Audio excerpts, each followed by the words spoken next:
মেডিকেলে final year চলে, স্টুডেন্টদের প্র্যাকটিক্যালি জানার জন্য ইন্টার্নশিপ দেওয়া হয়, যেন তারা সবগুলো বিষয় ভালোভাবে আয়ত্ত করে নিতে পারে। আর ফাইনাল পাশ করার পর তাকে সরাসরি কাজ দেওয়া হয় অ্যাজ অ্যান ইন্টার্নশিপ ডক্টর। আমি যখন ইন্টার্নশিপের জন্য হাসপাতালে যাই, তখন আমাদের বিস্তারিত বুঝিয়ে দেওয়ার দায়িত্ব দেওয়া হয় নার্স আপুদের ওপর। প্রথমেই ওনাদের সাথে পরিচয় করিয়ে দেওয়া হয় আর বলে দেওয়া হয় সব সময় আমাদের সাহায্য করার জন্য। আমি আবার একটু মানুষদের সাথে ভালো মিশতে পারতাম, মানে কথা বলতে বলতে একদম বন্ধুর মতো হয়ে যেতাম। তাই এক নার্স আপুর সাথে আমার পরিচয় হয়, ওনার নাম ছিল মায়া। আমি ওনাকে মায়াপু বলে ডাকতাম। যতটুকু ওনার সাথে কথা বলে বুঝেছি, উনি অনেক মিশুক। প্রথমে আমার ডিউটি পড়ে হসপিটালের আউটডোরে, আমাকে কাজ বুঝিয়ে দিতে এবং সাহায্য করতে মায়াপু সবসময় আমার সাথেই থাকতেন। যখন পেশেন্টের ভিড় কম থাকতো, তখন আমি কানে হেডফোন লাগিয়ে ভূত এফএমের রেকর্ডেড এপিসোডগুলো শুনতাম। একদিন মায়াপু আমাকে খোঁচা মেরেই বলে বসলো, কাজের একটু সুযোগ পেতে না পেতেই গার্লফ্রেন্ডের সাথে কথা বলা শুরু করেছো, এমন করলে তো রোগীকে চিকিৎসা দিবে কিভাবে? আমি ওনার কথা শুনে হেসে হেডফোনের এক পাশ ওনার দিকে দিয়ে বললাম, নেন শোনেন। উনি কানে দিয়ে কিছুক্ষণ শোনার পরে বললেন, আরে এটা তো ভূতের ঘটনা, তাই না? আমি বললাম, হ্যাঁ আপু, আমার অনেক ভালো লাগে শুনতে। উনি তখন আশেপাশে দেখে আমার একটু কাছে মুখ নিয়ে এসে ফিসফিস করে বলল, তুমি নীলা আপুকে চিনো না? দেখো নাই? নীলা আপু ওনাদের সিনিয়র নার্স। আমি উত্তর দিলাম, হ্যাঁ চিনি তো। আপু বললেন, জানো নীলা আপুর সাথে জিন আছে। উনি আগে অনেক মিশুক আর চঞ্চল টাইপ ছিল, কিন্তু এখন দেখো উনি কারোর সাথে কথা বলে না। আমি অনেক এক্সাইটেড হয়ে আপুর কাছে জানতে চাইলাম। আপু প্রথমে না না করছিল, পরে আমি রাগ করবো বলায় উনি বলতে শুরু করলেন। উনি অনেক এলোমেলো ভাবে বলেছিলেন, আমি ওনার মতো করেই সাজিয়ে বলার চেষ্টা করছি। বলছেন, মায়া আপু। আমি তখন মাত্র নার্সের পড়া শেষ করে জব অ্যাপ্লাই করি। আল্লাহ দিলে প্রথমবারই আমার জবটা হয়ে যায়। আমি যখন জয়েন করি তখন নীলা আপু ছিল আমার সিনিয়র। অনেক সুন্দর করে কথা বলতে পারতাম, তাই সবাই আমার সাথে অল্পতেই মিশে যেত। নীলা আপুও আমার সাথে মিশে গেল কয়েকদিনেই। হাসাহাসি আর গল্প করা, বিরতির সময়ে অনেক অনেক গল্প করতাম আমরা।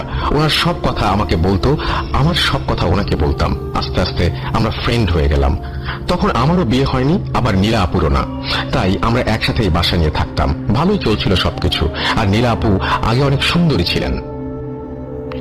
একদিন নাইট ডিউটিতে আমাদের দুজনেরই ডিউটি পড়ে অপারেশন থিয়েটারে।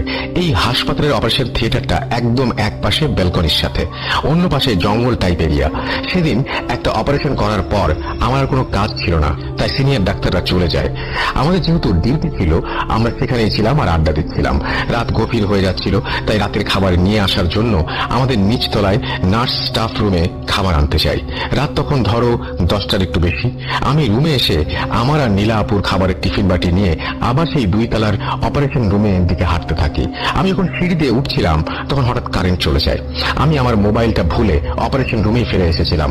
কারেন্ট চলে যাওয়ার পর চারিদিকে একদম অন্ধকার হয়ে যায়। আমি আস্তে আস্তে পা টিপে টিপে অপারেশন থিয়েটারের দিকে যাচ্ছিলাম। অপারেশনের রুমের পাশে এসেই আমি নীলাপুর নাম ধরে ডাকতে থাকি। বেশ কয়েকবার ডাকার পরও উনি কোন রকম উত্তর দিচ্ছিলেন না। আমি ভেবে নিয়েছি উনি হয়তো বাথরুমে গিয়েছেন। এই ভেবে আমি বসে আছি, আমার মোবাইল খুঁজে মোবাইল টিপছি আর গুনগুন করে গান গাচ্ছি। মিনিট 15 হয়ে গেছে, তাও উনি আসছেন না দেখে আমি মোবাইলের ফ্ল্যাশ জ্বালিয়ে জোরে জোরে ওনার নাম ধরে ডাকছিলাম আর ব্যালকনি দিয়ে এইদিক ওইদিক খুঁজছিলাম। কিছু যাওয়ার পর দেখি মানুষের মতো কিছু একটা সেই ব্যালকনিতে দাঁড়িয়ে আছে। সেটা একদম শেষ দিকে শো অবস্থায় শূন্যে ভেসে আছে, এমন একটা অবস্থা। আমি জোরে করে নীলা আপু বলে ডাক দিতেই মনে হলো জিনিসটা ভেসে থাকা থেকে ভাপাস করে নিচে পড়ে গেল। সাথে সাথে লাইট জ্বলে উঠলো। দূর থেকে দেখতে পাচ্ছিলাম নার্সের ড্রেস গায়ে কেউ ব্যালকনির শেষ মাথায় শুয়ে আছে। আমি এক দৌড়ে গিয়ে দেখি নীলা আপু মাটিতে অজ্ঞান হয়ে পড়ে আছে। ওনার নাক মুখ দিয়ে রক্ত পড়ছে আর ওনার গলায় কালো একটা দাগ হয়ে আছে। সেটা একদম ফুলে রক্ত জমাট বেঁধে গেলে যেমন দেখায় তেমন। আমার চিৎকার শুনে নিচ থেকে কয়েকজন নার্স আর স্টাফ ছুটে আসে। নীলা আপুকে ধরাধরি করে স্টাফ রুমের দিকে নিয়ে যাওয়া হয়। ওনার মাথায় পানি ঢালতে থাকি আমরা। কিছুক্ষণ পর ওনার জ্ঞান ফিরে আসে। জ্ঞান ফেরার পরে উনি কেমন যেন ভয় ভয় নিয়ে চারিদিকে তাকাচ্ছেন। আমি পাশে বসতেই আমাকে শক্ত করে জড়িয়ে ধরে কাঁপতে শুরু করেন। আমি কাউকে কিছু বললাম না। আবার ওনাকে কিছু জিজ্ঞেস করতে না দিয়ে নীলা আপুকে নিয়ে বাসায় চলে আসলাম। বাসায় আসার পর থেকে ওনার অনেক জ্বর। আমি মাথায় পানি দিচ্ছিলাম আর ওনার কপালে ভেজা কাপড় রাখছিলাম। উনি জ্বরে কাঁপছে আর কি যেন সব বলেই চলেছে। উনি এত বেশি কাঁপছিল যে কি বলতে চাচ্ছে উনি সেটা বোঝাই যাচ্ছিল না। শুধু এটুকু বুঝছিলাম কারো কাছে উনি মাফ চাচ্ছে আর বলছে ছেড়ে দাও, আমি রাজি। আমি ওনাকে ধাক্কা দিলাম। উনি চোখ খুলে তাকালো, পানি চাইলো, পানি দিলাম। উনি আমাকে কিছু একটা বলতে চাইলেন। আমি ওনাকে বললাম, ঘুমিয়ে যেতে। পরদিন সকালে উনি অনেকটাই সুস্থ হয়ে যায়। আজকেও আমার নাইট ডিউটি আছে নীলা আপুরও। আমি ওনাকে জিজ্ঞেস করলাম, আজকে ডিউটিতে যাবে তো, নাকি বড় স্যারকে ফোন দিয়ে ছুটি নিব? উনি কিছুই বললেন না, একভাবে জানালা দিয়ে বাইরে তাকিয়ে রইলেন। আমি পাশে গিয়ে ধাক্কা দিতেই ওনার ঘোর কাটলো। আমি তখন ওনাকে জিজ্ঞেস করলাম, কালকে রাতে কি হয়েছিল আপু? আমার কথা শুনে উনি কেমন যেন ভয়ে একটু নড়ে উঠলেন। আমি চিন্তা করছিলাম, এখনই এই কথাটা মনে হয় জিজ্ঞাসা করা ঠিক হয়নি। কিছুক্ষণ চুপ থেকে আপু বললেন, আমি যখন খাবার আনতে চলে গেলাম, উনি তখন অপারেশন থিয়েটারের বাইরে দরজার পাশেই একটা চেয়ার নিয়ে বসেছিলেন। হঠাৎ করেই কারেন্ট চলে যায়, চারপাশে অন্ধকার হয়ে যায়। উনি আমার নাম ধরে কয়েকবার ডাকও দেয়।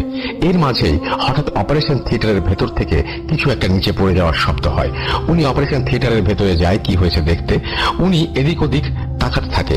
জানালার হালকা একটু আলোতে উনি দেখেন অপারেশন থিয়েটারের ভেতর বড় একটা মানুষের ছায়ার মতো কিছু একটা, কিন্তু তার মাথাটা অনেক বড় আর লম্বা। জিনিসটা অনেক জোরে জোরে নিঃশ্বাস নিচ্ছিল, যেমনটা আমাদের রাগ হলে হয়। মনে হচ্ছিল সেই জিনিসটা এতই রেগে আছে যেন একদম ছিঁড়ে খেয়ে ফেলবে। এরপর সেই ছায়াটা আস্তে আস্তে ওনার পাশে আসতে থাকে। উনি জোরে চিৎকার দিয়ে দৌড়ে পালাবার চেষ্টা করেন, কিন্তু তার পা মনে হচ্ছিল পাথর হয়ে গেছে।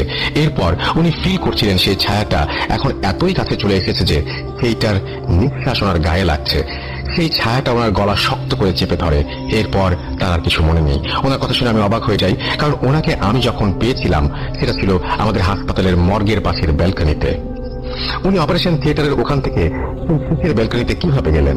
আমি তো ওনাকে শূন্যে ভাসতে দেখেছিলাম। আমি তাকে এতটুকু বলার পরে নীলা আপু রুমে আসলেন। মায়া আপু ঘটনা বলা থামিয়ে উঠে দাঁড়ালেন। আমি ভালো করে নীলা আপুকে দেখলাম। কেমন যেন একটা গম্ভীর টাইপ, ওনার মুখ একদম শুকনো মনে হচ্ছে, রক্ত যেন কেউ শুষে খেয়ে ফেলেছে, চামড়া হাড়ের সাথে লেগে রয়েছে। উনি এসে মায়াপুকে বললেন, মায়া, তোমার কালকে 307 ডিউটি। এটুকু বলেই উনি চলে গেলেন। মায়াপু আমার দিকে তাকিয়ে বললেন, দেখেছো, উনি কথাই বলতে চায় না এখন। আমি আপুকে বললাম নীলাপুর ঘটনাটা বলতে। আরো কি সমস্যা হয়েছিল? তারপর আপু একটা নিঃশ্বাস ফেলে বলতে শুরু করলেন। এরপর থেকে নীলা আপু কেমন যেন চুপচাপ হয়ে যায়, কিন্তু উনি রাত্রে ঘুমানোর সময় অনেক উল্টাপাল্টা কথা বলতেন আর ভয়ে ঘুম থেকে লাফিয়ে উঠতেন।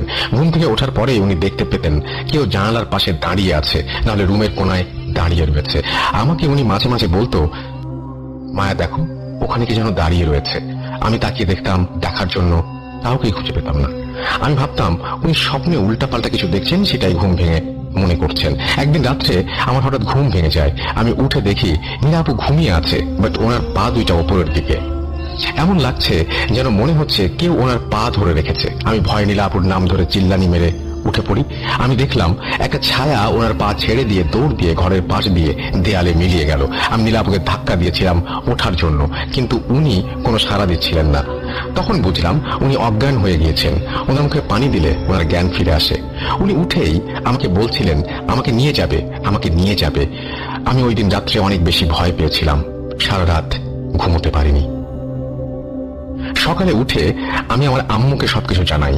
আমার আম্মু আমাকে বলেন বড় কোনো হুজুরের কাছে ওনাকে নিয়ে যেতে, কিন্তু আমি আমার আম্মুর কথায় কান না দিয়ে পরের দিন আমাদের হাসপাতালের একজন বড় ডাক্তারের কাছে ওনাকে নিয়ে গেলাম। উনি অনেকগুলো টেস্ট দিলেন। আমি সব টেস্ট করিয়ে রেজাল্ট নিয়ে সেই ডাক্তারের কাছে গেলাম। উনি রিপোর্ট দেখে বললেন সবকিছু ঠিকই তো আছে, হয়তো ঘুম ঠিক মতো হয়নি, তাই ওনার শরীর দুর্বল হয়ে গেছে। এই বলে তিনি কিছু ওষুধ দিলেন। আমি ওষুধ নিয়ে নীলাপুকে নিয়ে বাসায় চলে আসলাম। নীলাপু কেমন যেন আস্তে আস্তে শুকিয়ে যাচ্ছে। উনি চিকন হয়ে যাচ্ছিলেন, মনে হচ্ছিল ওনার শরীরে শক্তি নেই, কেমন সাদাটে হয়ে যাচ্ছেন। ওনার অবস্থা দেখে আমার নিজেরই খারাপ লাগছিল। তখন আমার আম্মুর সেই হুজুরকে দেখানোর কথা মনে পড়লো। আমি খোঁজ নিয়ে পাশের এলাকাতেই একজন হুজুরের সন্ধান পেলাম। নীলাপুকে বললাম, আপু চলো তোমাকে হুজুরের কাছে নিয়ে যাব। উনি যেতে চাচ্ছিল না, আমি জোর করে ওনাকে নিয়ে গেলাম। হুজুরের বাসায় গিয়ে নক করলাম। একজন মাঝ বয়সী লোক এসে সালাম দিয়ে বলল, কাকে চাই? আমি উত্তর দিলাম, হুজুরের সাথে আমাদের কথা আছে, ওনার সাহায্য দরকার। উনি বললেন, ভেতরে আসেন। ভেতরে গিয়ে সেই লোকটি হুজুরের কানে কানে কি যেন বলল। উনি আমাদের দিকে তাকিয়ে একটা ঘর দেখিয়ে বসতে বলল। আমি আর নীলা আপু রুমে গিয়ে বসলাম। কিছুক্ষণ পর হুজুরে বসলেন। উনি নীলা আপুকে ওনার সামনে বসতে বললেন। নীলা আপু ওনার সামনে বসার পর উনি কিছু একটা পড়ে একটা গ্লাসের পানিতে ফু দিয়ে সেই পানি ওনার হাতে নিয়ে নীলা আপুর ওপর ছিটিয়ে দিলেন। আর কিছু একটা উনি পড়ছিলেন। আমি চিন্তা করছিলাম মনে মনে, আরে উনি আমাদের সমস্যা জানতে চাইছেন না কেন? আমি তো ওনাকে কিছু বলতে চাবো। এই সময় হুজুর আমাদেরকে তাকিয়ে বলছে, ইনার উপরে তো কালো জাদু করা হয়েছে, খুবই বাজেভাবে কালো জাদু করা হয়েছে এনার ওপর। যেই উদ্দেশ্য নিয়ে কালো জাদু করা হয়েছে সেটা পূরণ না হলে উনি আস্তে আস্তে রক্ত শুকিয়ে মারা যাবে। আমি শুনে ভয় পেয়ে যাই। আপুর দিকে তাকিয়ে দেখে উনি কান্না করছেন। আমি হুজুরকে বলি, কে করেছে এই জঘন্য কাজটা? হুজুর কিছু না বলে চোখ বন্ধ করলেন। 5-6 মিনিট উনি চোখ বন্ধ করে আছে। হঠাৎ বলতে শুরু করলেন, আমার এই আপুকে তার গ্রামেরই একটি ছেলে অনেক পছন্দ করত। সে অনেকবার তাকে বিয়ের কথা জানিয়েছে, কিন্তু উনি ছেলেকে বিয়ে করবেন না বলে জানিয়েছিলেন। ছেলেটা তার ফ্যামিলিকেও অনেক বুঝিয়েছে, কিন্তু উনি তাতেও রাজি হয়নি। পরে ছেলেটি রাগে ক্ষোভে তোমার আপুর উপর কালো জাদু করেছে। সেই কালো জাদুর পর থেকেই সেই কালো জাদুর প্রভাবে নীলা আপুর উপর জিন এসে ওনাকে নিয়ে যেতে চাইতো। আমি তাকে হাসপাতালে শূন্যে ভাসতে দেখেছিলাম, সেটাও সেই জিনেরই কাজ ছিল। আবার সে রাত্রে ঘুমালে স্বপ্নে জিন এসে ভয় দেখাতো, তার সাথে যেতে বলতো। আমি হুজুরকে বললাম, হুজুর যেভাবেই হোক ওনার কালো জাদু কাটিয়ে দিন। মাত্র কয়েকদিনেই ওনার অবস্থা অনেক খারাপ হয়ে গিয়েছে। এইভাবে আর কিছুদিন গেলে উনি মারা যাবেন। হুজুর আমাকে বললেন, এই কালো জাদু যেভাবে করা হয়েছে আমি সেটা কাটাতে পারবো না, তবে আমি একজনের সন্ধান দিচ্ছি, ওনার কাছে গেলে উনি সাহায্য করবেন। এটা বলে উনি একটা কাগজে কিছু একটা লিখে দিয়ে সেটা একটা তাবিজে ভরে একটা পাত্রের পানিতে ডুবিয়ে আমার দিকে ধরলেন আর বললেন, একটা আপনি পড়বেন আর একটা ওনাকে পড়িয়ে দেবেন, আর এটা পড়ার পর থেকে ভুলেও খুলবেন না। আমি জিজ্ঞেস করলাম, আমার কেন পড়তে হবে? উনি বললেন, আপনি ওনাকে হেল্প করছেন, এটার কারণে আপনারও সমস্যা হতে পারে। ওনার কথা মতো আমি তাবিজ দুটা নিলাম আর ওনার দেয়া আর এক হুজুরের ঠিকানা লিখে বাসায় চলে আসলাম। কিন্তু যেই হুজুরের ঠিকানা উনি দিয়েছিলেন সেটা অনেক দূরে, আর আমি হাসপাতাল থেকে ছুটিও নিতে পারবো না, কারণ যদি ছুটির কারণ জিজ্ঞেস করে তাহলে এইটা বললে সবাই হাসাহাসি করবে আর কেউ বিশ্বাস করবে না। তাই আমি নীলা আপুর মা বাবাকে খবর দেই এবং সবকিছু খুলে বলি। পরের দিনই ওনারা এসে নীলা আপুকে নিয়ে যায় এবং হুজুরের ঠিকানায় ওনাকে দেখিয়ে আসে। এর পরবর্তীতে কি হয়েছে, সেই কালো জাদু কিভাবে কাটানো হয়েছে, এই বিষয়ে কোনো কিছুই আমি জানি না। নীলা আপুর জবে ব্যাক করেছেন 1 সপ্তাহ হলো, কিন্তু উনি খুব একটা কথাই বলছেন না। উনি আগে সব থেকে বেশি কথা বলতো আমার সাথে, কিন্তু আমি ওনাকে অনেকবার জিজ্ঞেস করার পরেও উনি কিছু বলেননি। এই ছিল রাসেল ভাই মায়াপুর থেকে শোনা নীলা আপুর ঘটনা।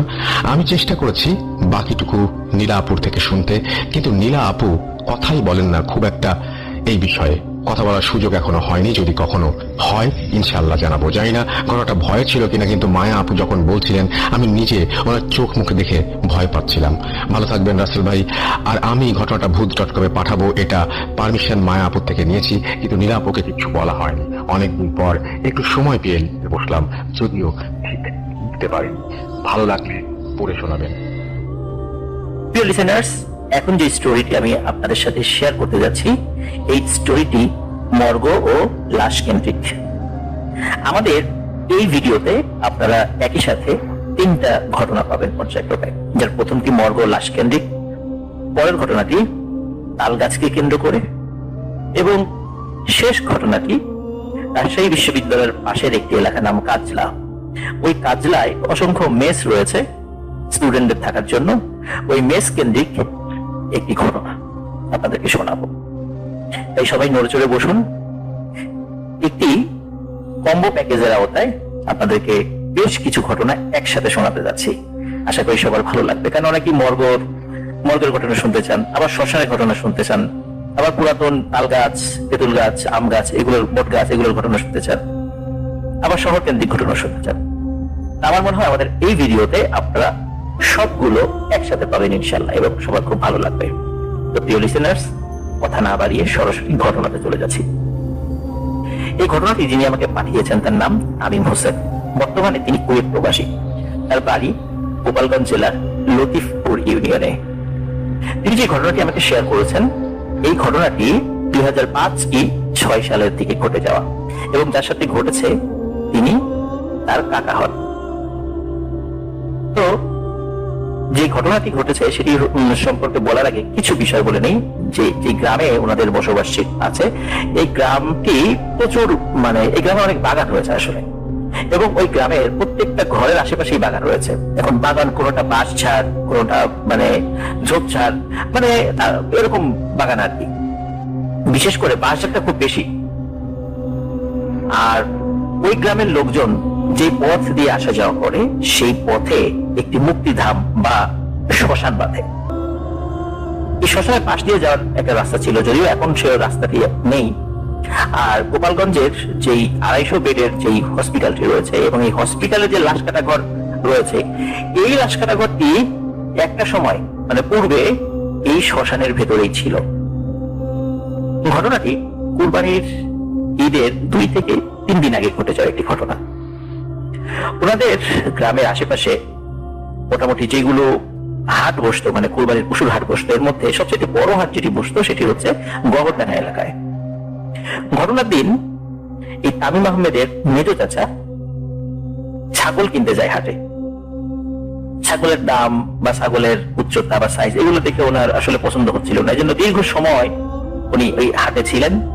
তো ছাগল কিনতে কিনতে কখন যে রাত 10টা থেকে 11টা বেজে গেছে ওনার সেটা খেয়ালই ছিল না।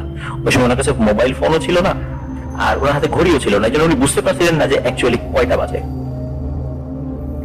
এদিকে ঈদের কয়েকদিন আগে গভীর রাত পর্যন্ত কুরবানির পশু কেনা বেচা হতো, যার কারণে 10টা 11টা আসলে 2005-6 সাল তো তেমন কোনো রাতই ছিল না ধরা চলে। আর তামিম আহমেদের কাকা উনি খুবই একজন সাহসী মানুষ ছিলেন।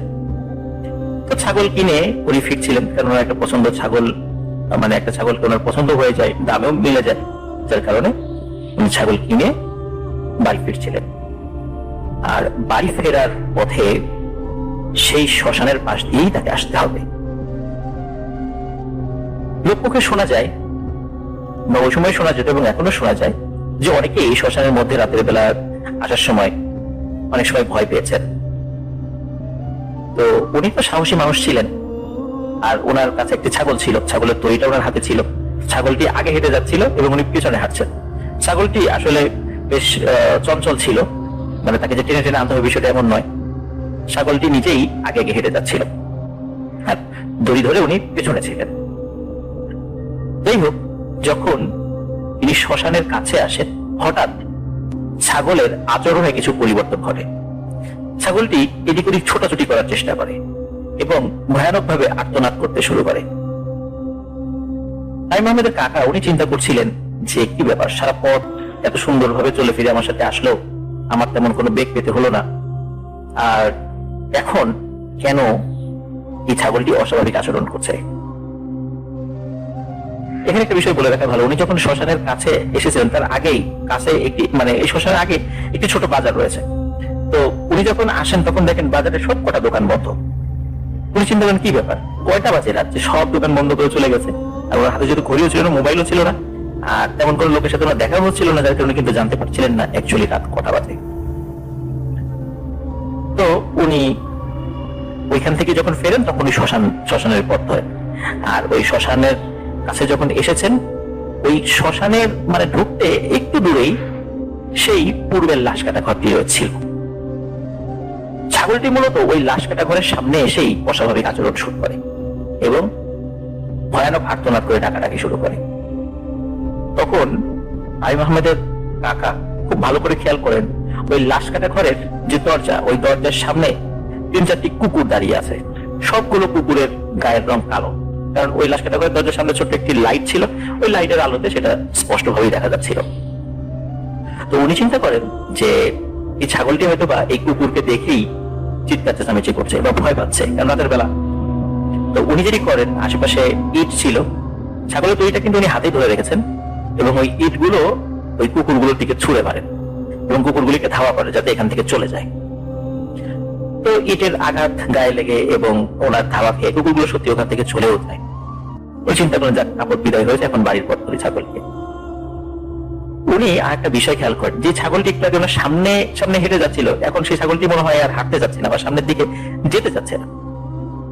উনি ছাগলের দড়ি টানতে টানতে এগোতে থাকেন, তার মানে এখন ছাগল পেছনে, উনি সামনে। কিন্তু কিছু সময় আগে ছাগল সামনে ছিল, মানে ছাগলটি খুব আনন্দ চিত্তে হেঁটে যাচ্ছিল আর উনি পেছনে ছিল, এখন হয়ে গেছে তার উল্টোটি। উনি যখন লাশ কাটা ঘরটি পার হয়ে আরো সামনে এগিয়ে গিয়েছেন, তখন হঠাৎ উনি দেখতে পান ওনার ছাগলটি, যে ছাগলটি এতক্ষণ হাঁটতে চাচ্ছিল না, সেই ছাগলটি দৌড়ে ওনার হাত থেকে ছুটে গিয়ে সামনের দিকে চলে যাওয়ার চেষ্টা করছে এবং আবারও সে ভয়ানক আর্তনাদ শুরু করেছে। কিন্তু ছাগলের দড়িটি উনি শক্ত করে ধরে রেখেছিলেন, ছাগলটি পালাতে পারছিল না। কিন্তু উনিও বুঝতে পারছিলেন না যে ছাগলটি হঠাৎ আবার চিৎকার চেঁচামেচি কেন করছে, কারণ কুকুর দেখে ভয় পেয়েছিল, কুকুর তো তাড়িয়ে দিয়েছি, কিন্তু এখন সে কেন এমন করছে। তখন হঠাৎ একটা গোঙানির মতো আওয়াজ তিনি শুনতে পান। ওনার নাম ছিল কামাল। তো উনি একটি আওয়াজ শুনতে পান এবং স্পষ্টভাবে বুঝতে পারেন এই আওয়াজটি আসছে লাশ কাটা ঘরের মধ্য থেকে, মানে ভেতর থেকে। এটা গোঙানির আওয়াজ এবং সেই গোঙানির আওয়াজটা আস্তে আস্তে তীব্র থেকে তীব্রতর হচ্ছে। একটা সময় ভেতর থেকে আওয়াজ আসে যে, কামাল, আমার খুব কষ্ট হচ্ছে, আমার হাত পা সব কেটে ফেলছে, আমার চোখ উপড়ে ফেলছে, আমাকে এখান থেকে নিয়ে যা, আমি থাকতে পারছি না। আই মোহাম্মদের চাচা কামাল উনি স্পষ্টভাবে অনুধাবন করেন যে কণ্ঠস্বরটি উনি শুনতে পাচ্ছেন তারই ছোট ভাই, আপদ ছোট ভাই হাসানের। মানে কিন্তু হাসান কেন লাশ কাটা ঘরের মধ্যে যাবে? তিনি বুঝতে পারেন তিনি ভয়ানক একটা বিপদে পড়তে যাচ্ছেন। তিনি যে দোয়া পড়তে জানতেন, আয়াতুল কুরসি জানতেন, সেগুলো পড়ে শরীরে ফু নেন এবং ভয় কাটানোর জন্য জোরে জোরে দোয়া পড়তে থাকেন। ওদিকে ছাগলটির সামনে ছুটে যাওয়ার চেষ্টা করছিল, উনিও ছাগলের সাথে দৌড়াতে থাকেন সামনের দিকে। তার মানে দ্রুত এই জায়গাটি পার হওয়ার উনি চেষ্টা করছিলেন, দোয়া পড়ছেন। হঠাৎ ওনার রাস্তার পাশে থাকা একটা ঝোপ ছিল, ঝোপ আসলে অনেকগুলো ছিল, এর মধ্যে একটা বড় টাইপের ঝোপ ছিল। ওই ঝোপটা হঠাৎ প্রচন্ড জোরে নড়ে ওঠে। উনি খেয়াল করেন ওই ঝোপের মধ্য থেকে লম্বা করে মোটা মতো একটা মানুষের অবয়ব বের হয়ে আসছে। চাঁদের আলোতে তিনি স্পষ্টভাবে দেখতে পান ওই মানুষটার হাতে কি যেন, মানে দুই হাতের উপরে কিছু জিনিস নিয়ে এগিয়ে আসছে। মানুষটি আস্তে আস্তে তার কাছে আসছে।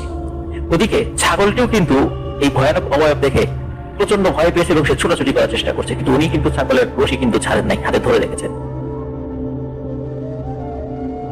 এই কামাল চাচা উনি খেয়াল করলেন যে ওই অবয়বটি তার যত কাছে আসছে ততই স্পষ্টভাবে তিনি তাকে দেখতে পাচ্ছেন চাঁদের আলোতে। এবং তিনি যা দেখতে পান এটা দেখার জন্য তিনি মোটেও প্রস্তুত ছিলেন না। তিনি দেখতে পান ওই উঁচু মোটা আকৃতির ওই মানুষটির পেট কাটা এবং তার দুই হাতের উপরে তার নিজের যে নাড়ি ভুঁড়িগুলো আছে সেগুলো দুই হাতে ধরে রেখেছে।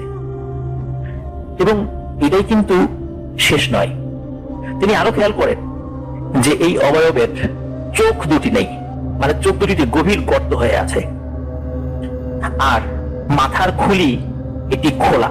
মানে আমরা যখন কোনো একটা কৌটার ঢাকনা খুলি এবং ঢাকনা খুলে কিছুটা মানে উঁচু করে রাখি, মনে হচ্ছে মাথার খুলিটা খুলে উঁচু হয়ে আছে।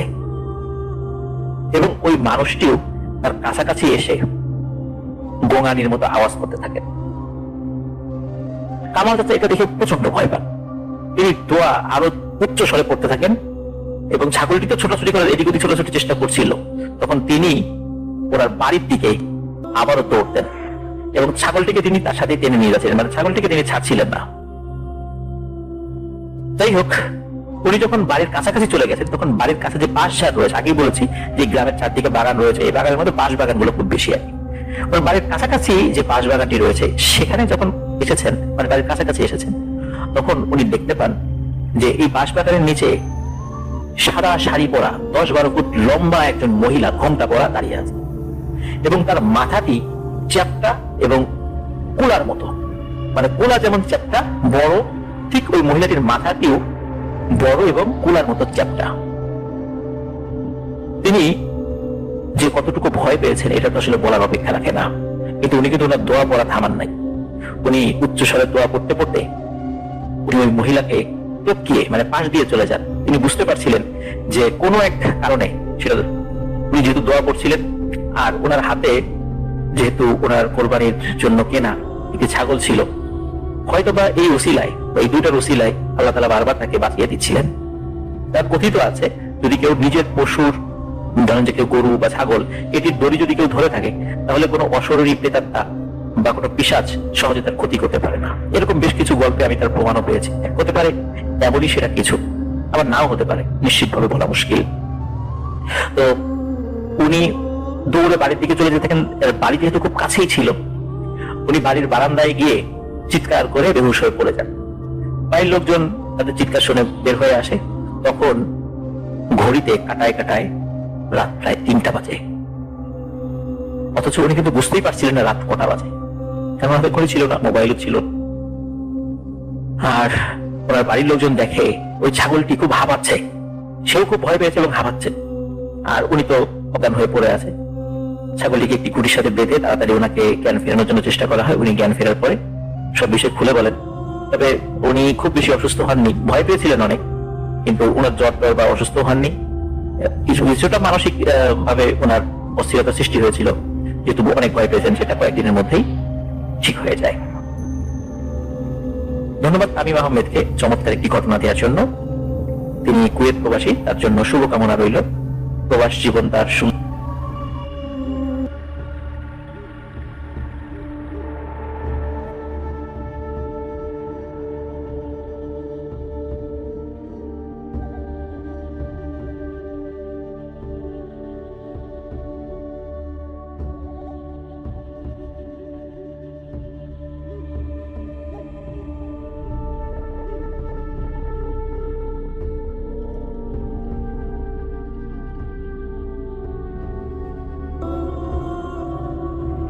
আমি তখন বরিশাল বিভাগের একটি কুরিয়ার সার্ভিসে কাজ করি। চাকরিটা ভালোই ছিল, কিন্তু একটা জিনিস খারাপ লাগতো যে রোজ একই ধরনের রুটিন। এভাবে আস্তে আস্তে আমিও আমার কলিগরা যেন হাঁপিয়ে উঠছিলাম। কিন্তু এই একঘেয়েমি কেটে যায় কোরবানি ঈদের ছুটিতে বাড়ি গিয়ে। এছাড়াও ঈদের 2 দিন পরে 6 জন মিলে একটি ট্যুরও দেই আমরা রিফ্রেশমেন্টের জন্য। ট্যুর থেকে ফিরে প্রায় 4 দিন আমি বাড়িতে ছিলাম। 1 বছর 9 মাসের মতো হবে আমার বিয়ে হয়েছে, কিন্তু ওয়াইফের সাথে বেশি সময় স্পেন্ড করতে পারিনি দূরে চাকরি করার জন্য। যথারীতি ঈদের ছুটি শেষ হয়ে যায় আর আমিও আমার কলিগ সবাই আমাদের চাকরির স্থানে আবারও যোগদান করি। বলে রাখা ভালো যে আমি বরিশালে একটি মেস থেকে চাকরি করতাম। মেসের একটি রুম আমি একাই নিয়ে নিয়েছিলাম আমার প্রাইভেসির জন্য। মেসের আর বাকিরা অবশ্য আমার কলিগের মাঝেই 2-3 জন ছিল। ওনারাও সিঙ্গেল রুম করেই থাকতেন, যেহেতু সবাই চাকরিজীবী। বাড়ি থেকে মেসে ফেরার পর কয়েকদিন কেটে যায়। এরপর একদিন মেসে আমার বাজারের ডেট পড়ে। আমার রুটিন মতো আমি বাজারের দিকে রওনা হলাম। বাজারে গিয়ে মাছ কিনতে গিয়ে এক বৃদ্ধ চাচার কাছে আমি দেখলাম মোটামুটি বড় সাইজের ইলিশ মাছ দেখে মনে মনে ভাবলাম, কতদিন খাই না, দেখি যদি একটা নিতে পারি। এই ভেবে আমি চাচার দিকে এগিয়ে গিয়ে চাচাকে জিজ্ঞেস করলাম, কি চাচা, ইলিশ কত করে দিচ্ছেন? উত্তরে উনি বললেন, স্যার 200 টাকা কেজি। দাম চাওয়ার কথা শুনে আমি ভ্যাবাচাক খেয়ে যাই আর ভাবনা কি বলে 500 টাকার উপরে দাম আর উনি 200 টাকা চাচ্ছে। মনে হয় বোকা, একটু দামাদামি করি। এই বলে আমি চাচাকে বললাম, কি বলেন চাচা, 100 টাকা করে দিয়ে দিলে কয়েক কেজি নেব, চলবে? উনি আমার দিকে হাসি ভরা মুখে তাকিয়ে বললেন, যান স্যার, আপনি দিনের প্রথম খদ্দের, যান 90 টাকা করে রাখুন। আমি মনে মনে নিজেকে অনেক বড় ভাবতে থাকি আর এদিক ওদিক তাকিয়ে ওনাকে 5 কেজি মাছ মাপতে বলি, এই ভেবে যে ফ্রিজে রেখে অনেক দিন খাওয়া যাবে আর দামটা একেবারেই সস্তা। অনেক বড় দাম মেরেছি আজকে। চাচা মাছ মাপছিলেন, এমন সময় আমার ফোনে আমার মেসমেটের কল আসলো। আমি ফোন ধরতেই সে আমাকে জিজ্ঞেস করলো আমি মেইন দরজার চাবি নিয়ে এসেছি কিনা। আমি বললাম, হ্যাঁ আমি চাবি নিয়ে এসেছি। সে তখন আমাকে জানালো যে ভুলে চাবি নিয়ে বের হয়নি, তাই আমি যেন সন্ধ্যেবেলা তার সাথেই বাড়ি ফিরি। আমিও সম্মতি দিয়ে ফোন রেখে মাছওয়ালা চাচার দিকে তাকাই, কিন্তু আমি সেখানে মাছের ঝুড়ি আর মাছওয়ালা চাচাকে দেখতে পাই না, বরং তার পাশে দেখতে পাই কয়েকজন যুবক মাছ বিক্রেতাকে, যে ইলিশ মাছ মাপছিল দাড়ি পাল্লায়। আমি ওনাকে দেখে ভাবলাম যে চাচা হয়তো বাথরুমে বা অন্য কোথাও গেছে, তাই এই যুবক মাছ বিক্রেতাকে মনে হয় মাছ মাপতে দিয়ে গেছেন। আমার ভাবনা শেষ হতেই মাছ বিক্রেতা আমার ব্যাগে মাছ ঢেলে টাকা চাইলেন। আমি 5 কেজি 90 টাকা করে ধরে 450 টাকা দিলাম, কিন্তু এই 450 টাকা দেখে সে আমাকে বলল, 8 টাকা কই স্যার? আমি বিরক্ত হয়ে বললাম, কি বলছেন, চাচা তো 90 টাকা কেজি করে বলছিলেন, সেই অনুযায়ী 450 টাকাই হয়। আমার কথা শুনে মাছ বিক্রেতা আমাকে বদ্ধ উন্মাদ ভেবে বলতে লাগলো, স্যার কি স্বপ্ন দেখতেছিলেন? 500 টাকা কইরা তো 2500 টাকা হয়, আর আপনি আমারে 450 টাকা দিতেছেন, এইটা তো 1 কেজিও দাম না। আমি ওনাকে এবার ধমক দিয়ে বলি, আরে থামেন তো, চাচা কোথায়? যার সাথে দাম দর করেছিলাম ওনাকে ডাকেন। মাছ বিক্রেতা তখন অন্য মাছ বিক্রেতাদের দিকে তাকাচ্ছিলেন আর আমাকে এসে হঠাৎ বলল, স্যার এখানে কোনো বুড়া চাচা নাই, আমরাই রোজ এখানে মাছ বেচি। আপনি এইখানে আইসা আমার ঝুড়ির পাশে দাঁড়ায়া নিজে নিজেই কি সব বলতেছিলেন, আর হঠাৎ কইরাই 5 কেজি মাছ মাপতে বলে ফোন হাতে সামনে আগায় গেছিলেন। ওনার কথা শুনে আমি নিজের কান আর চোখে বিলিভ করতে পারছিলাম না, কিন্তু অগত্যা আমাকে 2500 টাকা দিয়েই 5 কেজি ইলিশ আনতে হলো। সেদিন আমি আর অফিস করিনি, সারাদিন এই মাছের ঘটনাটা ভাবছিলাম আর প্রচন্ড মাথা ব্যথায় ভুগছিলাম। সন্ধ্যার পরে সবাই ফিরে এসে দেখে আমি 5 কেজি ইলিশ নিয়ে ফিরে এসেছি, আর এটা দেখে ওরা আমাকে বকাবকি করে কিছুটা। আমি মন খারাপ করে একটু জলদি সেদিন শুয়ে পড়ি আর ঘুমিয়ে পড়ি। মাঝরাতে হঠাৎ আমার দরজায় কেউ নক করলো। কয়েকবার নকের আওয়াজ শুনে আমার ঘুম ভাঙলে আমি প্রচন্ড মাছের গন্ধ অনুভব করতে থাকি আর দরজার দিকে তাকিয়ে জিজ্ঞেস করি, কে কে বাইরে? এত রাতে কি চাই? তখন দরজার বাইরে থেকে আমি যে শুনতে পাই, সেটি শুনে আমার গায়ের লোম দাঁড়িয়ে যায়। আমি শুনতে পাই সেই বৃদ্ধ চাচার কণ্ঠে কেউ আমাকে বলছে, স্যার, ও স্যার, মাছ নেবেন না? ইলিশ মাছ 5 কেজি মাইপা রাখছে আপনার জন্য। নেন নেন নেন। কি হলো স্যার, নিবেন না? নিয়ে যান, মাছ নিয়ে যান। এই কথা শুনে আমি ভয় চিৎকার দিয়ে উঠলে আমার রুমে আবার নক হয়। আমি আমার কলিগদের গলার আওয়াজ শুনি। দরজা খুলতে যেতে যেতে আমি ভাবি যে আমি হয়তো ভুল শুনছিলাম বা যা ভাবছিলাম সেটা ভুল ভাবছিলাম। এরপর দরজা খুলতেই ওনারা ভেতরে এসে আমাকে বলে, কি ব্যাপার রেজান ভাই, চিল্লাচ্ছেন কেন? আর আপনার রুমে এত বাজে মাছের গন্ধ কেন? ওনাদের এই কথা শুনে আমি আকাশ থেকে পড়ি। আরে, ওনারাও মাছের গন্ধ পাচ্ছেন? তাহলে সমস্যাটা কি হলো? আমি তো তাহলে ভুল শুনছি না মনে হয়। কি হচ্ছে এসব? এরপর আমার মেসমেটরা আমাকে পানি খাইয়ে শান্ত করেন আর আমার কথা শুনে বলেন যে সব আমার মনের ভুল। আর এরপর তারা আমার ঘর থেকে নিজ নিজ ঘরে চলে যান। আমিও বিষয়টাকে মনের ভুল ভেবে আবার ঘুমানোর চেষ্টা করি। যখন হালকা তন্দ্রাচ্ছন্ন হয়ে পড়ি, তখনই আমার রুমের চারপাশ থেকে ফিস ফিস প্রতিধ্বনি শুনতে পাই। মাছ, মাছ, ইলিশ মাছ নেবেন না? নেবেন না স্যার? আপনাকে নিতেই হবে, দাম করেছেন, এখন না নিলে খারাপ হবে। মাছ নেবেন না স্যার? ইলিশ মাছ? এমন ভাবে শব্দটা হচ্ছিল যেন মনে হচ্ছিল আমি কোনো হরর মুভির থিয়েটারে, আর চারপাশ থেকে হরফিক সব সাউন্ড ভেসে আসছে। আমি আবার ঘুমিয়ে পড়ি। রুমের লাইট জ্বালিয়ে ঘড়ির দিকে তাকিয়ে দেখি 3:15 বাজে। ঘুম থেকে উঠে ঘড়ি দেখার সাথে সাথেই আমি আবার বিছানায় পড়ে যাই। আমার চারপাশ ব্ল্যাক আউট হয়ে যায় আর আমি দেখতে পাই যে আমার রুমে আমি বিছানায় বসে আর আমার বারান্দার দরজার সামনে সেই মাছ বিক্রেতা দাঁড়িয়ে। সে আমাকে খুব কঠিন গলায় বলছে, স্যার, মাছ তো আপনাকে নিতেই হবে। যদি নেন আপনি বেঁচে যাবেন, আর না নিলে কেউ বাঁচবে না। আমি তাকে বললাম যে আমি মাছ নেব না। তখন সে আমাকে বলল, নিবি না? ঠিক আছে, এবার দেখ কি হয়, দেখে নিস তুই। এই কথা বলে সেই মাছ বিক্রেতা মনে হলো হাওয়ায় মিলিয়ে গেল। আর আমারও মাথায় কিছু ছিল না, আমি মনে হয় ঘুমিয়ে গিয়েছিলাম। আমি যখন ঘুম থেকে উঠি তখন দেখি আমার পাশে একজন মেসমেট বসে আছে। আর আমি চোখ খুলতেই সে আমাকে দেখে আলহামদুলিল্লাহ বলল। আমার বিছানার সামনে দেয়ালের অ্যানালগ ঘড়ি থাকায় আমি দেখলাম 5:50 বাজে, অর্থাৎ ভোর। কিন্তু আমার মেসমেট আমাকে যা বললো তাতে আমি নিজেকে আর ধরে রাখতে পারছিলাম না। আসলে সময়টা ছিল সন্ধ্যা 5:50, অর্থাৎ আমার জীবন থেকে 14টি ঘন্টা গায়েব হয়ে গেছে। আমার মেসমেটদের বক্তব্য ছিল যে আমি দুপুর অব্দি রুমের দরজা না খোলায় তারা বাড়িওয়ালার কাছ থেকে ডুপ্লিকেট চাবি এনে দরজা খুলে দেখে আমি মেঝেতে পড়ে আছি আর আমার হাতে মাছের আঁশ লেগে আছে। এরপর থেকে তারা আমাকে বিছানায় উঠিয়ে আমার হাত পরিষ্কার করে রান্নাঘরে খাবার রান্না করতে গেলে দেখে ফ্রিজ থেকে ইলিশ মাছ বের হয়ে মেঝেতে পড়ে আছে আর একটা মাছের গায়ে কোনো আঁশ ছিল না। এই দেখে তারা কিছুটা অবাক হয় আর আমার হাতে মাছের আঁশ দেখে রান্নাঘরে আঁশবিহীন মাছ, এসব তারা মিলানোর চেষ্টা করে কিন্তু মিলাতে পারেনি। এর মাঝে আমি কিছুটা মানসিকভাবে স্ট্রেসড হয়ে যেতে শুরু করি, কারণ হঠাৎ এই জিনিসগুলো আমার কাছে খুব আনইউজুয়াল লাগছিল। আর আগেও কখনো আমার সাথে এমন কিছু হয়নি। ভয় পাচ্ছিলাম, মানসিক আঘাতও পাচ্ছিলাম একই সাথে। এরপর সন্ধ্যেবেলা আমার মোবাইল একটা ফোন আসে। ফোনটি ছিল আমার আম্মুর। ফোন ধরতেই আম্মু বলেন যে আমি খুব জলদি যেন বাড়ি ফিরে আসি। আমি কারণ জিজ্ঞেস করলে আমার আম্মু আমাকে কিছুই বলে না, ফোন কেটে দেয়। আমি বাড়ি যাবার জন্য বাসের টিকিট কাটতে যাই, কিন্তু সেদিন টিকিট না পেয়ে পরের দিন রাতে বাসের টিকিট কেটে নেই। অফিসের বসকে অনেক কষ্টে ছুটি দেওয়ার কথা রাজি করিয়ে বাড়ি ফিরে এলাম।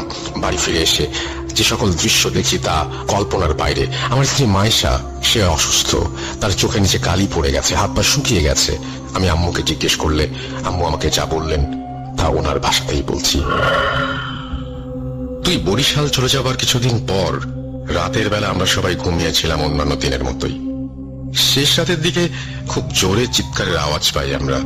শুরুতেই বউয়ের ঘরে গিয়ে দেখি বউ নেই। এরপর সারা বাসা খুঁজে শেষমেশ ছাদে গিয়ে তাকে অজ্ঞান অবস্থায় পাওয়া যায়। তার মুখে পানি ছিটিয়ে হাত পা মালিশ করে তার জ্ঞান ফেরানো যায়। কিন্তু জ্ঞান ফিরতেই সে সবার আগে যে কথাগুলো বলে সেগুলো হলো, মাছ, মাছ, মাছ খাবো। ওকে বল আমার জন্য ইলিশ মাছ আনতে, ও আমাকে মাছ দিয়েছে, ও কেন নেয়নি মা, কেন? এসব বলে তোমার বউ বাচ্চাদের মতো কাঁদতে থাকে। তাকে শান্ত করে ঘরে নিয়ে ঘুম পাড়িয়ে দিই আমি। কিন্তু সকালে ঘুম থেকে উঠলে ওকে জিজ্ঞেস করি ও কেন রাতে ছাদে গিয়েছিল, কিন্তু মায়েশা একেবারে অবাক হয়ে বলে, কি বলছেন মা, আমি রাতে সেই যে বিছানায় ঘুমিয়েছিলাম এই কেবলই উঠলাম। এই কথা শুনে আমি মায়েশাকে আর কিছু বলি না। এর পরের দিন সন্ধ্যা হতেই মায়েশা ছাদে চলে যায়। শুরুতে ভেবেছিলাম যে তোমার সাথে রোজ বিকেলে সন্ধ্যায় ছাদে যাওয়ার অভ্যাস ছিল, কিন্তু তোমাকে মিস করে তাই হয়তো ছাদে যায়। কিন্তু সন্ধ্যায় ছাদে যাওয়া আমার পছন্দ ছিল না। ভেবেছিলাম 2-1 দিন পর ও নিজেই যাওয়া বন্ধ করে দেবে, কিন্তু না, ওর ছাদে যাওয়া সময় কাটানো আরো বাড়তে লাগলো। ওর শারীরিক পরিবর্তন হচ্ছিল, ও শুকিয়ে যাচ্ছিল, সারা রাত দিন ঘুমালেও চোখের নিচে কালি পড়ছিল। গত পরশু সন্ধ্যায় মায়েশা ছাদে যাচ্ছিল, তখন আমি ওকে ছাদে যাওয়ার জন্য আটকালে মায়েশা আমাকে হাতের ইশারায় আমার কান ওর মুখের কাছে নিয়ে আসে। ও ফিসফিস করে বলতে লাগলো, না না না না না, এই ভুল করিস না বুড়ি, কবর দেখবি, যেতে দে না, দে না, আমি একবার ওকে দেখবো বুড়ি, যেতে দে আমায়।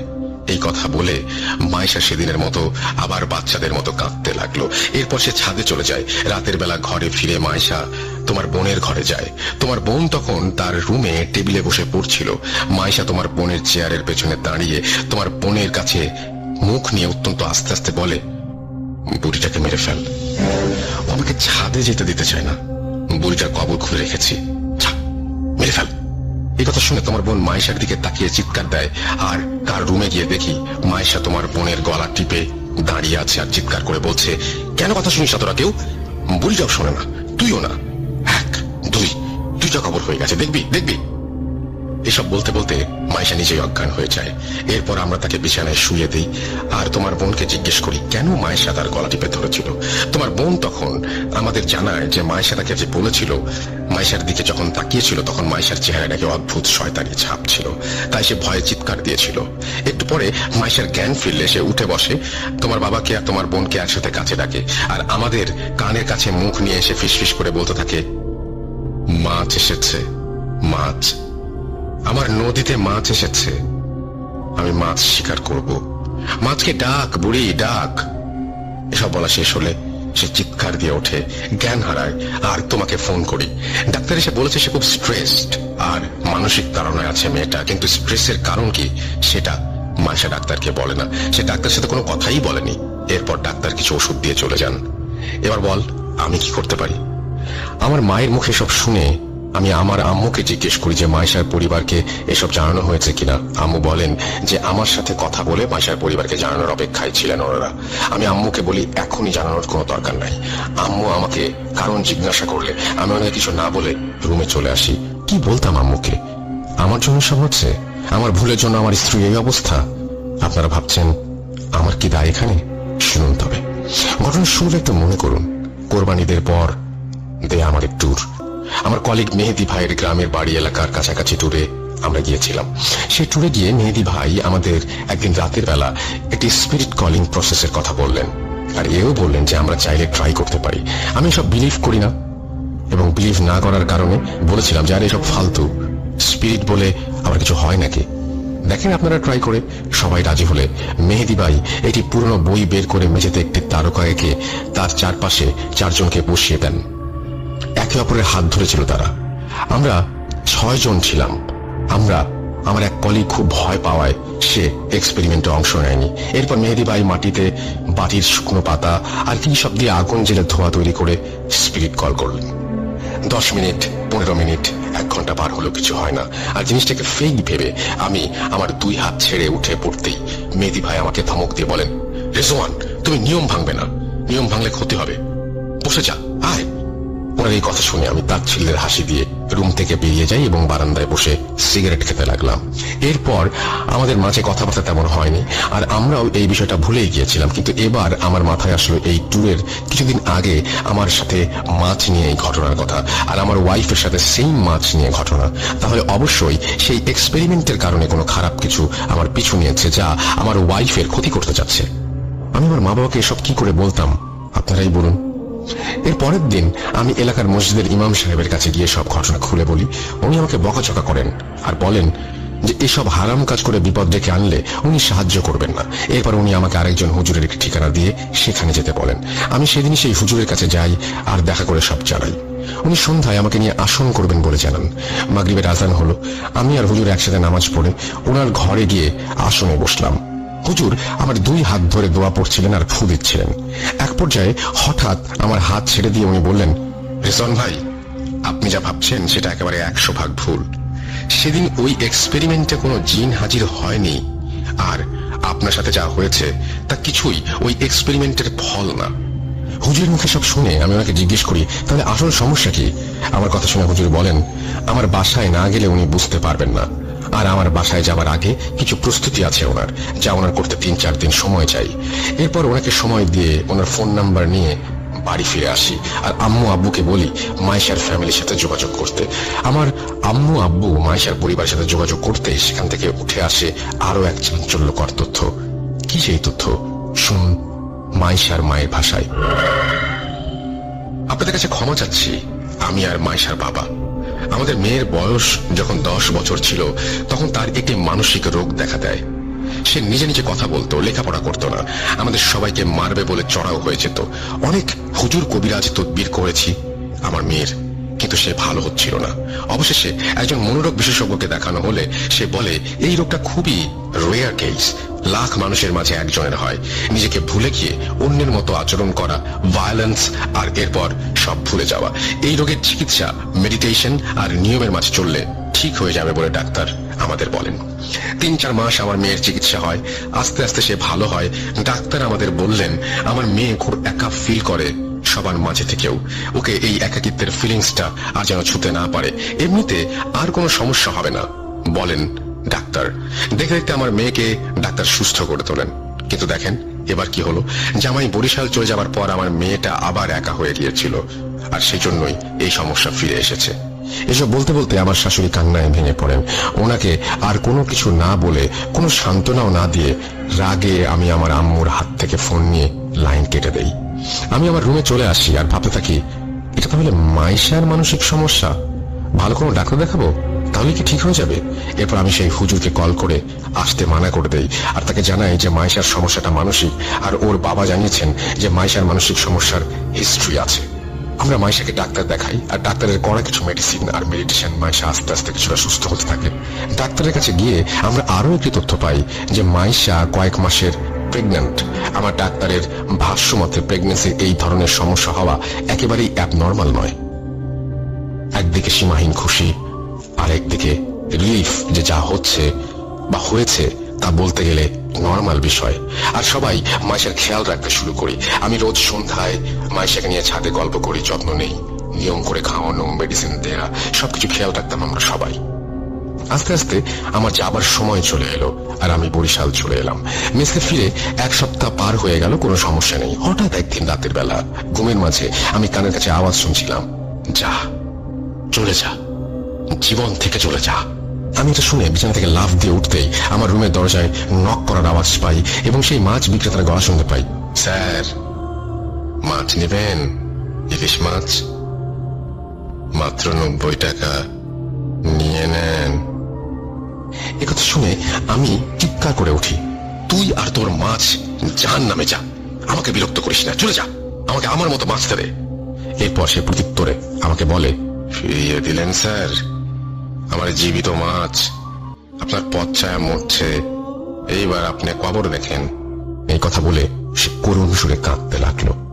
ওনার এই কথা শেষ হতেই আমার হুঁশ ফিরে মোবাইলের রিংটোনে। বিছানা থেকে উঠে আমি দেখি যে ঘেমে একাকার হয়ে গেছি। আমি আল্লাহর কাছে শুকরিয়া আদায় করি যে এতক্ষণ যা হচ্ছিল তা বোধহয় স্বপ্ন ছিল। এই ভাবতে ভাবতে আমি মোবাইল হাতে নিয়ে দেখি আব্বুর ফোন।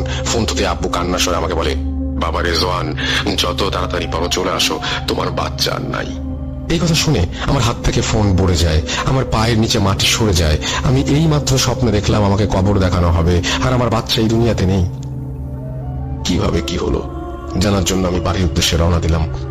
বাসে করে যাচ্ছিলাম, কিন্তু আমার কানের চারপাশে আওয়াজ আসছিল, স্যার মাছ, আমার মাছ নেন স্যার, আমার মাছ নাই, আজকে আপনার মাছ শিকার করলাম, মাছ মাছ মাছ মাছ।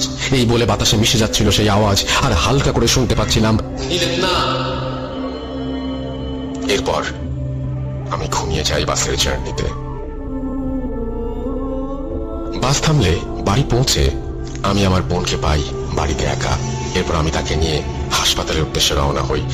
রাস্তায় আমার বোনের মুখে আমি সব ঘটনা শুনি। তার ভাষ্য মতে আমি ঘটনাগুলো বলছি। ভাইয়া, তুমি যেদিন চলে গেলে সেদিন রাতে আমি পানি খেতে উঠে ডাইনিং এ গিয়েছিলাম। গিয়ে দেখি মাইশা ভাবি ডাইনিং এর একটি চেয়ারে বসে আছে। ওনাকে ওভাবে আমি ভয় পেয়ে যাই দেখে ওনাকে জিজ্ঞেস করি যে উনি কেন ওখানে এত রাতে বসেছিলেন। উনি আমাকে ইশারায় ওনার মুখের কাছে আমার কান নিয়ে যেতে বলেন। আমি কান ওনার মুখের কাছে নিয়ে যেতেই উনি বলেন, মাছ খাবি? ইলিশ মাছ। আমার পেটে মাছ আছে একটা, আমি কেটে বের করে দেই, তুই রান্না কর, আর বইটাকে কবর দে। কিরে, কবর দে ওকে। আরে কি ভাবছিস, দে। এই বলে উনি মেঝেতে বসে পড়েন আর মাটিতে আছড়ে আছড়ে বলতে লাগলেন, এই দেখ আমি কবর খুঁড়ছি, মাছটাকে বের করবো, কবর দিতে হবে যে, যা বইটাকে ডেকে আন। উনার এই আচরণ দেখে আমি চিৎকার করে উঠলে আম্মু আব্বু ডাইনিং এ এসে মাইশা ভাবিকে ধরে তার বিছানায় নিয়ে যান। মাইশা ভাবি আব্বু আম্মুকে গালাগাল দিচ্ছিলেন আর বলছিলেন, তোরা কেউ মাছ খাস না, তোদের ছেলে খায় না, মেয়ে খায় না, আর তোরাও খাস না। তোদের ছেলেকে কত করে বললাম আমার মাছ নিয়ে যেতে, কিন্তু ও নেয়নি। তাই তাই আমি তোর ছেলের মাছ নিয়ে যাব। দেখ দেখ, ওই যে কবর খুঁড়ে রেখেছি, মাছ কবর দেব। এসব বলে ভাবি জ্ঞান হারান। ওনার পাশে সেদিন আমরা সারা রাত বসেছিলাম। সকালে উঠে ভাবি আমাদের বলেন যে রাতের বেলা উনি ছাদে গেলে আমাকে বলেন আম্মু আব্বুকে মেরে ফেলতে, আর তোমাকেও যেন মেরে ফেলা হয়। এরপর ভাবিকে ডাক্তারের কাছে নিলে ডাক্তার কিছু ওষুধ দিয়ে পাঠিয়ে দেন। এরপর আমি সারাদিন ভাবির এই সমস্ত সমস্যার দেখাশোনা করি। একদিন রাতের বেলা ওনাকে কোথাও খুঁজে পাওয়া যাচ্ছিল না। ছাদে গিয়ে দেখা যায় উনি ছাদের কোণে বসে ধারালো লোহার টুকরা দিয়ে নিজের হাত খোঁচাচ্ছেন আর পেটে খোঁচাচ্ছেন, আর পেট থেকে বের হওয়া রক্ত খাচ্ছেন। এসব দেখে আমরা খুব ভয় পাচ্ছিলাম, কিন্তু ডাক্তার বলছিলেন যে প্রেগনেন্সির অনেক সমস্যাই হয়, আর তুমিও 2-1 দিন হলো চাকরিতে ফিরে গেছো, তাই তোমাকে আর ফোন করে বলিনি। কারণ এমন বারবার ছুটি নিলে তোমার চাকরি কিভাবে থাকবে, সংসারই কিভাবে চলবে। এরপর একদিন রাতের বেলা আমি আমার রুমে ঘুমাচ্ছিলাম। হঠাৎ আমার রুমে কুকুরের ডাক শুনে আমি লাফ দিয়ে বিছানা থেকে উঠে যাই, আর আমার রুমে কুকুরের ডাক কোথা থেকে এলো দেখতে থাকি। এর মাঝে হঠাৎ পচা মাছের গন্ধ দিয়ে আমার রুম ভরে যায়। আমি বিছানা থেকে উঠার জন্য পাশ ফিরতে দেখি মাইশা ভাবি বাজে হাসি নিয়ে আমার পাশে শুয়ে আছেন, আর কুকুরের আওয়াজটা উনিই মুখ দিয়ে করছিলেন। আমি ওনার শরীর থেকে রক্তের গন্ধও পাচ্ছিলাম, আর তাই তাকে জিজ্ঞাসা করি যে কেন এখানে রক্তের গন্ধ, কেন বা সে এরকম বাজে আওয়াজ করছে। তখনই সে মুখে হাত দিয়ে ধরে ফেলেন আর কানের কাছে মুখ এনে তিনি বলেন, মাছ শিকার করেছি। এই বলে সে আমার হাতে একটি ছুরি ধরে দিয়ে বলেন, নে বুড়িকে মেরে ফেল আর কবরের ধাক্কা দিয়ে ফেলে দে। আমার হাতে ছুরির স্পর্শ পেতেই আমি ছুরিতে আঠালো কিছুর আভাস পাই, আর ভাবির হাত সরিয়ে জোরে চিৎকার দেই। আমার চিৎকারে আব্বু আম্মু রুম থেকে এসে লাইট অন করে যা দেখেন সেটা ভোলার না। আমরা দেখি আমার ভাবির পেট থেকে রক্ত বেরিয়ে বিছানা ভিজে গেছে, শরীরের কাপড় কাটা। ওনাকে ধরে বিছানায় শুয়ে আমি আর আম্মু পেটের কাপড় সরিয়ে দেখি ওনার পেটে 2-3টা স্ট্যাবের দাগ। আমাদের বুঝতে বাকি হলো না যে ভাবি কি করছেন। তৎক্ষণাৎ ওনাকে হাসপাতালে নিয়ে যাওয়া হয়। ডাক্তার জানান ওনার বাচ্চা আর বেঁচে নেই। আমার বোনের মুখে সব শুনে আমি রাগে দুঃখে একাকার হয়ে যাই, আর মনে মনে বলতে থাকি, মাছ কি, কেন বা মাছ নিয়ে এত ঘটনা। এরপর আমি হাসপাতালে গিয়ে দেখি আমার শ্বশুর শাশুড়ি সহ অনেকেই সেখানে উপস্থিত আছেন। মায়ের সাথে দেখা করি, সে ঘুমোচ্ছে। তাকে ওই অবস্থায় দেখে আমার মরে যেতে ইচ্ছা করছিল। এরপরে সব কেন শুধুমাত্র মানসিক সমস্যা নয় তা বুঝতে পারি আমরা সবাই। আর আমি সেই হুজুরকে ফোন করি যার সাথে আগে দেখা করছিলাম। সেদিন রাতে আমাদের বাসায় হুজুর আসেন এবং আসন করেন। এর আগে হুজুর হাসপাতালে গিয়ে মাইশাকে দেখে আসেন আর আমাদের কাছ থেকে সবকিছু জেনে নেন। আমাদের বাসায় এসে হুজুর আসন করেন, আর কিছুক্ষণ পরে উনি বলতে শুরু করেন ওনার কথা ওনার ভাষায়। আমি বলছি, রেজওয়ান ভাই, আপনার স্ত্রীর ওপর খবিশ জিনের ভর হয়েছে ভাই। ধীরে ধীরে সে আপনাদের পরিবার শেষ করে দেবে। আপনি যে স্বপ্ন দেখতেন সেগুলো সেই দেখাতো, আর লক্ষ্য ছিল আপনাকে পাগল করে দেয়া। আর সে মাছ বিক্রেতার রূপ ধরে আপনার সাথে ছলনা করছে। আমি হুজুরকে জিজ্ঞেস করলাম জিনের ভর করার কারণ কি। উত্তরে হুজুর বললেন, ভাই, আপনার স্ত্রীকে নিয়ে রোজ সন্ধ্যায় ছাদে যেতেন, আর আপনি যেদিন চলে যান বরিশাল তার পরদিন বা কিছুদিনের মাঝে সন্ধ্যায় আপনার স্ত্রী ছাদে একাই যায়। তার চুল ছিল খোলা। সন্ধ্যাবেলায় আপনার স্ত্রীকে দেখেই সেই জিন আকৃষ্ট হয়ে যায়, আর মাইশা ভাবিকে সে নিয়ে যাবে বলে ঠিক করে। কিন্তু মাইশা ভাবি প্রেগনেন্ট থাকায় সে রেগে যায় আর ঠিক করে যাকে ভালোবাসে তার কাছ থেকে অন্যের বাচ্চা সে আনতে দেবে না। তাই সে আপনার বাচ্চাকে হত্যা করলো, আর আপনাকে পাগল বানিয়ে স্ত্রী থেকে দূরে সরিয়ে আপনার মা বাবাকে মেরে সে আপনার স্ত্রীকে নিয়ে যেতে চাচ্ছিল। ওনার কথা শুনে আমি ওনাকে জিজ্ঞাসা করলাম আমাকে কেন মাছ সাজ শেষে। হুজুর বললেন, ওই মাছের মাধ্যমে জিন আপনাকে বশ করে পাগল বানাতে চাইছিল, কিন্তু আপনি সেই মাছ না নেয়ায় সে আপনাকে ধোঁকা দেয়, এই বলে যে আপনার মাছ মারবে। আসলে আপনার মাছ হচ্ছে আপনার সন্তান, যাকে ইতোমধ্যে সে মেরে ফেলেছে। এরপর এই সমস্যার পরিত্রাণ চাইলে হুজুর আমাদের বলেন যে এর একমাত্র সমাধান হচ্ছে রুকাইয়া। আমরা যারা মুসলমান আছি, যারা সবাই জানি যে রুকাইয়া জিনিসটা আসলে কি, যারা জানেন না তাদের জন্য বলছি, রুকাইয়া হচ্ছে মুসলিম এক্সোরসিজম বা জিন ছাড়ানোর প্রসেস। ঘটনায় ফিরি, যেহেতু মাইশা অসুস্থ ছিল, তাই হুজুর আমাদের বলেন 15 দিন পর মাইশার রুকাইয়া হবে, আর এই 15 দিন মাইশাকে চোখে চোখে রাখতে হবে। হুজুরকে তাবিজ আমাদের দিয়ে বলেন যে মাইশা যতদিন হাসপাতালে থাকবে ততদিন যেন এই তাবিজ ওর কাছে থাকে, আর উনি আমাদের বাসা বন্ধ করে দিয়ে যান, যেন মাইশা বাসায় আসলে অন্তত 15 দিন বাসায় কোনো সমস্যা না হয়। এরপর মাইশা বাসায় ফিরে এলে 15 দিন পর এক শুক্রবারের সন্ধ্যায় হুজুর 4 জন হুজুরকে নিয়ে মাইশার রুকাইয়া করার জন্য আমাদের বাসায় আসেন। মাইশাকে বোরখা পরিয়ে আমি, আমার আম্মু আর আব্বু আর বোন মিলে আমার ঘরে নিয়ে আসি আর ওনাকে বিছানায় বসাই। হুজুর একটা ইসলামিক বই বের করলেন আর লাইট অফ করে কয়েকটা মোমবাতি জ্বালিয়ে আমাদের বললেন, যাই হয়ে যাক ভাবিকে ছাড়বেন না, মায়া করবে, কান্নাকাটি করবে, ভয় দেখাবে, আঘাত করবে, কিন্তু আপনারা দুর্বল হবেন না। এরপর হুজুর বাকি 4 জন হুজুরকে বললেন মোমবাতি নিয়ে রুমের 4 কোনায় গিয়ে দাঁড়াতে। এরপর সবাই সবার হাতে থাকা বই খুলে দোয়া আর সূরা পড়তে শুরু করলেন। আমি আর আমার আব্বু সহ আমার বোন মাইশাকে ধরে রেখেছিলাম। দোয়া পড়ার সাথে সাথে মাইশার শরীর ভিজা ছিল ঘামে, আর মাইশা মুখ দিয়ে এমন শব্দ করছিল যেন সে নিঃশ্বাস নিতে পারছে না। দেখে মনে হচ্ছিল মাইশা খুব কষ্ট হচ্ছে। এরপর মাইশা ঘাড় ঘুরিয়ে আমার কানের কাছে বলতে লাগলো, স্যার মাছ কিন্তু নিয়ে ফেলেছি, এবার বড় মাছ নিব। হুজুর কি করবে, ও তো নিজেই নিজের রক্ষা করতে পারবে না, ওই দেখ হুজুর কবরে। এই বলে সে আমার চেহারা বরাবর একটি ফু দিল। আমি বেহুশের মতো হয়ে গিয়েছিলাম আর দেখতে পেয়েছিলাম এক জঙ্গলে পড়ে আছি, আর আমার সামনে একটি কবর খোঁড়া, কবরে একটি লাশ, যার মুখের দিকে কাফন খোলা। লাশটি ছিল সেই হুজুরের। এই দেখে আমি চিৎকার করে উঠি, আর আমার মনে হতে লাগলো আমার উপর বৃষ্টি পড়ছে। হঠাৎ আমার হুঁশ ফিরে এলো। আমি দেখলাম হুজুর আমার হাত ধরে ঝাঁকি দিয়ে বলছেন, ভাই বলেছিলাম না ধোকা দিবে, শক্ত হন। এরপর হুজুর আবার দোয়া পড়তে লাগলেন। আমি চোখ বন্ধ করে মাইশাকে ধরেছিলাম। কিছুক্ষণ পর আমার কানে সেই বৃদ্ধ মাছওয়ালার আওয়াজ শুনতে পাই, যাচ্ছি, আমি চলে যাচ্ছি, কিন্তু তোর সন্তানকে সাথে নিয়ে যাচ্ছি। ছেলের লাশ দেখ, চোখ খোল, আরে চোখ খোল, মাছ তো নিলি না, ছেলেকে বিলিয়ে দিলি, কেন মাছ নিলি না? আমি মাইশার মুখে এসব শুনে চোখ খুলে নি, আর মাইশা আস্তে আস্তে নিস্তেজ হয়ে গেল। রুমের চারপাশ থেকে উচ্চ স্বরে শুনতে পেলাম, আলহামদুলিল্লাহ, আল্লাহু আকবার। এরপর হুজুর আমাকে চোখ খুলতে বলেন। চোখ খুলতেই আমার আম্মুকে দেখলাম রুমের লাইট অন করতে, আর আমার বোন পানি এনে মাইশার মুখে ছিটিয়ে দিল। আমি আর আম্মু মাইশার হাত মালিশ করতে লাগলাম। একটু পর ওর জ্ঞান ফিরে এলো। ও বলল, রিজওয়ান কি হলো আমার? আমার মনে হচ্ছে আমার ভেতর থেকে কেন জানি ভারী একটা বোঝা চলে গেছে। কি হয়েছে বলো তো? মাইশার কথা শুনে হুজুর মুচকি হেসে বললেন, সবই আল্লাহর ইচ্ছা, আপনি ভালো হয়ে গেছেন। আপনি নিশ্চয়ই জানেন আপনার সাথে কি হয়েছে। যাই হোক, আল্লাহর রহমতে আর কিছু হবে না ইনশাআল্লাহ। আপনাকে একটা তাবিজ দিচ্ছি, 7 দিন পর খুলে ফেলবেন, আর কখনোই সন্ধ্যার পর ছাদে যাবেন না। এই বলে তাবিজটা দিয়ে হুজুর চলে যান।